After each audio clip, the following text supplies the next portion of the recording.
సంబంధించిన ఆస్తులుగా గత తరతరాలుగా మన పెద్దలు ఖండించి వస్తూనే ఉంది.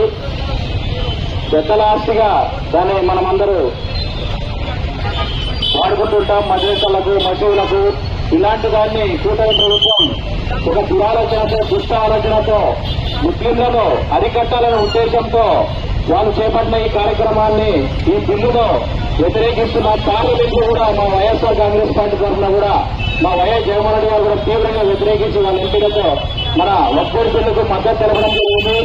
అలాగే ఇక్కడ మన ఎనిమిది నియోజకవర్గ ఇన్ఛార్జ్ పుట్టారెడ్డి మేడం గారు కూడా ఈ యొక్క ఎస్పీ వాళ్ళ ఆధ్వర్యంలో నిర్వహించినటువంటి ఈ యొక్క ర్యాలీకి కూడా మేడం గారు మద్దతు తెలిపారు. అలాగే ఎస్డిపిఐ గారి ఆధ్వర్యంలో మరియు జామా మసీద్ కమిటీ వారి తరఫున కూడా ఈ ర్యాలీని మనం జరుపుకోవడం జరిగింది. కాబట్టి అందులో భాగంగానే మా మేడం పుట్టారెడ్డి గారు కూడా ఈ ర్యాలీకు, ఈ వక్ఫ్ బిల్లుకు వ్యతిరేకంగా మనము మద్దతు ఇస్తున్నామని మేడం మీ అందరూ తెలియజేయడంతో ఈ కార్యక్రమానికి మా పార్టీ తరఫున మా జిల్లా వక్ఫ్ వైస్ చైర్మన్ రియాజ్ అహ్మద్ గారు, జామియా మసీద్ కమిటీ చైర్మన్ మన కాసిం బేగ్ గారు వచ్చేసి మీకు మద్దతు తెలుస్తున్నాం. ఇదే కాదు, మన ముస్లింలకు ఏదైతే ద్రోహం చేస్తున్నారో వాటన్నిటికీ కూడా మేము అడ్డుకట్టగా మీ అందరికి తోడై ఉంటాము.